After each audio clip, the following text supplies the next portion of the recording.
ہر قسم کے روحانی اور جسمانی مسائل اور وظائف کے لیے پیر عبد المالک الوی چینل کو سبسکرائب کریں۔ بسم اللہ الرحمن الرحیم، نحمدہ ونصلی ونسلم علی رسولہ الکریم، اما بعد فاعوذ باللہ من الشیطان الرجیم، بسم اللہ الرحمن الرحیم۔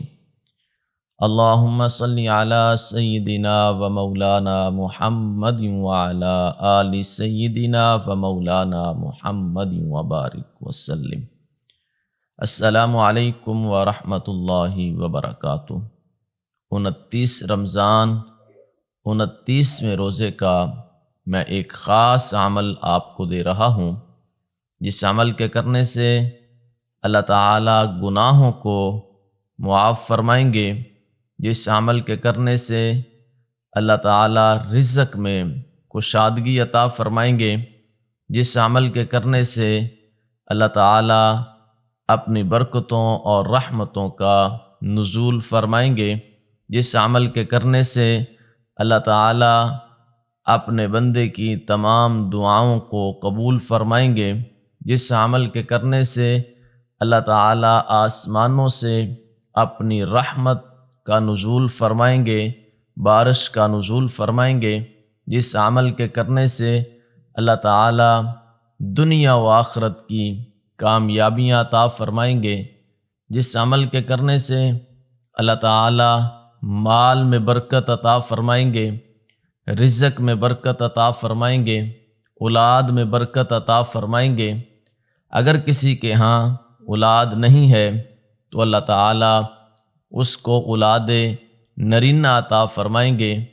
اگر کوئی غربت میں اتنا پھنس چکا ہے کہ اب کھانے کے لیے بھی کوئی چیز موجود نہیں ہے، اگر وہ اس عمل کو کرے گا تو اللہ تعالیٰ اس کے لیے بھی رزق میں وسعت اور برکت عطا فرمائیں گے۔ اگر کوئی خاص پریشانی میں مبتلا ہے تو اللہ تعالیٰ بڑی سے بڑی پریشانی سے بھی اس بندے کو نجات عطا فرمائیں گے۔ اور یہ عمل خاص میں 29 رمضان کے حوالے سے اس لیے عرض کر رہا ہوں کہ پورا مہینہ عبادتیں کی، روزے رکھے، نمازیں پڑھیں، نماز تراویح پڑھیں، اور رمضان کا سحری افطاری کا اہتمام کیا، ذکر اذکار کیا، وظائف کیے، اعمال کیے۔ اگر ان کے کرنے میں کوئی کمی پیشی کوتاہی ہو گئی ہے تو ہم اس عمل سے اللہ تعالیٰ سے معافی مانگیں، اپنے گناہوں کی بھی، اور اگر کوئی عمل میں کوتاہی رہ گئی ہے تو اس کی بھی معافی مانگیں، اور تاکہ اللہ تعالیٰ ہماری رمضان کی تمام عبادات کو بھی اپنی بارگاہ میں قبول فرما لے۔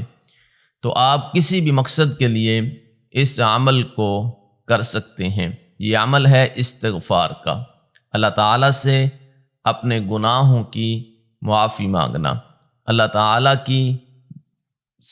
تعالیٰ سے بخشش مانگنا۔ اللہ تعالیٰ ضرور اپنے بندے کی مغفرت بھی فرماتے ہیں، اپنے بندے کو معافی فرماتے ہیں، اللہ تعالیٰ اپنے بندے کی دعاؤں کو قبول بھی فرما لیتے ہیں۔ حضرت عمر رضی اللہ عنہ کا زمانہ تھا، تو کچھ لوگ آ کر کہنے لگے کہ امیر المومنین، حالات بہت خراب ہو گئے ہیں، قحط سالی ہے، فصلیں تباہ ہو چکی ہیں، تو ہمارے لیے آپ دعا فرمائیں کہ اللہ تعالیٰ اپنی رحمت کا نزول فرما دے، بارش کا نزول فرما دے۔ امیر المومنین عمر ابن خطاب رضی اللہ عنہ منبر پر چڑھے اور چڑھ کر سب لوگوں سے کہا استغفار کرو، گناہوں کی معافی مانگو۔ سارے لوگ استغفار کرنے لگے تو لوگ کہنے لگے کہ امیر المومنین، ہم نے آپ سے بارش کی دعا کے لیے کہا تھا، آپ سب کو کہہ رہے ہیں کہ استغفار کرو۔ تو امیر المومنین عمر ابن خطاب رضی اللہ عنہ نے فرمایا، تم استغفار کرو گے اللہ تعالیٰ آسمانوں سے بارش برسائے گا، اللہ تعالیٰ اپنی رحمت کا نزول فرمائے گا۔ استغفروا ربکم، سورہ نوح آیت نمبر 10، اللہ تعالیٰ ارشاد فرما رہے ہیں فَقُلْتُ اسْتَغْفِرُوا رَبَّكُمْ إِنَّهُ كَانَ غَفَّارًا، تم بخشش مانگو، بخش دیا جائے گا، گناہوں کی معافی مانگو، معاف کر دیا جائے گا۔ یُرْسِلِ السَّمَاءَ عَلَيْكُمْ مِدْرَارًا، اور آسمانوں سے بارش کا نزول ہوگا، وَيُمْدِدْكُمْ بِأَمْوَالٍ، اور مال میں برکت عطا کر دی جائے گی، وَبَنِينَ، اور اولاد میں برکت عطا فرما دی جائے گی، وَيَجْعَلْ لَكُمْ جَنَّاتٍ وَيَجْعَلْ لَكُمْ أَنْهَارًا، اور اللہ تعالیٰ کیا فرماتے ہیں کہ اس کو باغات اور نہروں میں پانی عطا کر دیا جائے گا، یعنی فصلوں کے لیے بھی اللہ تعالیٰ باغات اس کے لیے اگا دیں گے، فصلیں ہری بھری ہو جائیں گی اور فصلوں سے اناج مل جائے گا۔ تو حضرت عمر رضی اللہ عنہ فرمائے کہ استغفار کرو، اللہ تعالیٰ آسمان سے اپنی رحمت کا، بارش کا نزول فرمائے گا۔ حضرت امام حسن بصری رحمۃ اللہ علیہ، جن کو امام التابعین کہا جاتا ہے، انہوں نے حضرت مولا علی شیر خدا رضی اللہ عنہ، حضرت عبداللہ ابن عباس رضی اللہ عنہما، حضرت انس رضی اللہ عنہ، ان سے دین کا علم حاصل کیا۔ 21 ہجری کو مدینہ طیبہ میں پیدا ہوئے۔ تو حضرت امام حسن بصری رحمۃ اللہ علیہ فرماتے ہیں کہ کوئی بھی بندہ ان کے پاس آتا تو امام حسن بصری رحمۃ اللہ علیہ ان کو وظائف دیتے۔ تو یہاں سے ایک بات یہ بھی ثابت ہوتی ہے کہ حضرت حسن بصری رحمۃ اللہ علیہ صحابہ اکرام کو دیکھا، صحابہ اکرام کے دور کو دیکھا، تو اس کا مطلب ہے کہ حضرت حسن بصری رحمۃ اللہ علیہ اگر کوئی وظیفہ دیتے ہیں تو وہ صحابہ اکرام سے لے کر ہی دیتے ہوں گے۔ قرآنی کوئی بھی وظیفہ ہے اس کو کیا جا سکتا ہے، قرآنی کوئی بھی وظیفہ ہے اس کو یقین کے ساتھ اگر کیا جائے تو اللہ تعالیٰ اس کے لیے آسانیوں کے دروازے ضرور کھول دیتے ہیں۔ تو حضرت حسن بصری رحمۃ اللہ علیہ کے پاس ایک شخص آیا کر کہنے لگا کہ حضرت بہت قحط سالی ہے، فصلیں تباہ ہو گئی ہیں، سب کچھ اجڑ گیا ہے، ہمیں اس کے لیے کوئی وظیفہ بتا دیں، عمل بتا دیں، ہم کیا کریں؟ تو حضرت حسن بصری رحمۃ اللہ علیہ نے فرمایا استغفار کرو۔ ایک اور شخص آیا، حضرت اولاد نہیں ہے، بچے ہوتے ہیں مر جاتے ہیں، تو حضرت حسن بصری نے فرمایا کہ استغفار کرو۔ ایک اور آیا، اولاد نہیں ہو رہی، حضرت حسن بصری رحمۃ اللہ علیہ نے فرمایا کہ جاؤ استغفار کرو۔ ایک اور آیا، گھر میں بہت حالات خراب ہیں، مالی تنگ دستی ہے، اس کے لیے مجھے کوئی وظیفہ بتا دیں، عمل بتا دیں، فرمایا استغفار کرو۔ جو بھی آ رہا تھا حضرت حسن بصری رحمۃ اللہ علیہ اس کو یہی وظیفہ، یہی عمل بتا رہے تھے، جاؤ استغفار کرو، جاؤ اللہ سے گناہوں کی معافی مانگو۔ تو ایک شخص نے پوچھا کہ حضرت کوئی بھی بندہ آ رہا ہے، ان کے مسئلے تو الگ الگ ہیں لیکن آپ وظیفہ ایک ہی دے رہے ہیں، آپ ہر بندے سے یہی کہہ رہے ہیں کہ استغفار کرو۔ تو حضرت حسن بصری رحمۃ اللہ علیہ نے فرمایا تو نے قرآن کو نہیں پڑھا؟ ذرا قرآن کو پڑھ، یہ میں نہیں کہہ رہا، یہ اللہ کہہ رہا ہے، یہ میں نہیں کہہ رہا، یہ اللہ کا قرآن کہہ رہا ہے۔ سورہ نوح آیت نمبر 10، استغفروا ربکم، استغفار کرو، معافی مانگو، معاف کر دیا جائے گا۔ انہ کان غفارا، وہ بڑا بخشنے والا اور مہربان ہے۔ انہ کان غفارا، بخشنے والا اور مہربان ہے۔ یرسل السماء علیکم مدرارا، اور آسمانوں سے بارش کا نزول فرماتا ہے۔ ویمددکم باموال وبنین ویجعل لکم جنات ویجعل لکم انہارا، مال میں برکت دے گا، رزق میں برکت دے گا، پریشانیوں سے نجات دے گا، ہر مسئلے کا حل اللہ نے استغفار میں رکھ دیا ہے۔ حضرت حسن بصری رحمۃ اللہ نے فرمایا میں نے ایسے ہی نہیں استغفار لوگوں کو بتائے جا رہا ہوں، بلکہ قرآن نے کہا ہے کہ تم استغفار کرو، تمہارے مسائل کا حل استغفار میں ہے، پریشانیوں کا حل استغفار میں ہے۔ جب تم استغفار کرو گے تو ملے گا کیا؟ رزق میں برکت، مال میں برکت، پریشانیوں کا خاتمہ، گناہوں سے معافی، آسمانوں سے اللہ کی رحمت اور برکت کا نزول ہوگا۔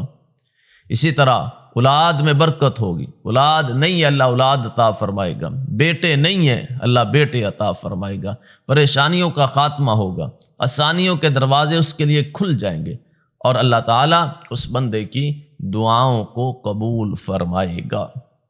تو اس لیے آپ نے 29 رمضان کو کچھ وقت نکالنا ہے، وقت نکال کر کوئی بھی آپ کی نیت ہے، آپ مال کے لیے پڑھنا چاہتے ہیں مال کے لیے پڑھیں، رزق کے لیے پڑھنا چاہتے ہیں رزق کے لیے پڑھیں، اولاد کے لیے پڑھنا چاہتے ہیں اولاد کے لیے پڑھیں، کوئی بھی آپ کا مسئلہ ہے، کوئی بھی پریشانی ہے، پریشانیوں سے نجات کے لیے پڑھنا چاہتے ہیں، پریشانی میں پھنسے ہوئے ہیں، نکلنا چاہتے ہیں، کسی قسم کا کوئی بھی آپ کا مسئلہ ہے، اس کی نیت کریں، ارادہ کریں، لیکن ایک نیت آپ نے اس میں ایک ضرور کرنی ہے۔ وہ نیت کیا کرنی ہے؟ آپ نے رمضان المبارک کی جتنی عبادات ہیں، آپ نے یہ نیت کرنی ہے کہ اے اللہ اس میں اگر کمی کوتاہی ہو گئی ہے تو اے اللہ اس کمی کوتاہی کو اپنی رحمت کے ساتھ معاف فرما۔ یہ نیت آپ نے ضرور کرنی ہے، اور آپ نے 29 رمضان کے حوالے سے یہ آپ نے وظیفہ کرنا ہے۔ آپ نے 1000 بار استغفر اللہ ربی و اتوب الیہ، اے اللہ معاف فرما اور میں توبہ کرتا ہوں۔ آپ نے یہ 1000 بار یہ عمل کرنا ہے، تو پھر آپ دیکھیے کہ اللہ تعالیٰ آپ پر کیسے اپنی رحمت اور برکت کا نزول فرماتا ہے۔ جو بھی مسئلہ ہے اس کی نیت کریں، اور ساتھ رمضان المبارک کی عبادات میں جو کمی پیشی ہوئی ہے اس کی نیت کر کے آپ نے 1000 بار استغفار کرنی ہے۔ استغفر اللہ ربی و اتوب الیہ، استغفر اللہ ربی و اتوب الیہ، 1000 بار کریں، پھر اس کے بعد دعا کریں۔ آپ جو بھی دعا کریں گے انشاءاللہ اللہ تعالیٰ آپ کی ہر دعا کو اپنی بارگاہ میں قبول فرمائے گا۔ اللہ سے دعا ہے کہ رمضان المبارک کی جتنی بھی لوگوں نے عبادات کی، ذکر اذکار کیا، نماز، روزہ، تراویح، نوافل، جو بھی عبادات کی، صدقہ خیرات کیا، سحری افطاری کا اہتمام کیا، اللہ تعالیٰ کمی پیشی کوتاہی کو معاف فرما کے سب کی تمام عبادات کو اپنی بارگاہ میں قبول فرمائے۔ اللہ سے دعا ہے کہ اللہ تعالیٰ یہ جو آخری 1-2 دن ہیں، اللہ تعالیٰ ان 2 دنوں میں بھی اپنی خاص رحمت اور برکت کا نزول فرمائے۔ اللہ سے دعا ہے کہ جتنے مسلمان اس دنیا میں پریشان ہیں اللہ تعالیٰ سب کے لیے آسانیاں پیدا فرمائے، جتنے مسلمان اس دنیا میں بیمار ہیں سب کو اللہ شفا عطا فرمائے، جتنے مسلمان اس دنیا سے جا چکے ہیں اللہ تعالیٰ سب کی کامل مغفرت، کامل بخشش فرمائے۔ اللہ تعالیٰ تمام مسلمانوں کو جنت الفردوس میں اعلیٰ مقام عطا فرمائے۔ جن لوگوں نے دعا کے لیے کہا اللہ سب کی تمام جائز دعاؤں کو اپنی بارگاہ میں قبول فرمائے۔ آمین ثم آمین، وآخر دعوانا ان الحمد للہ رب العالمین۔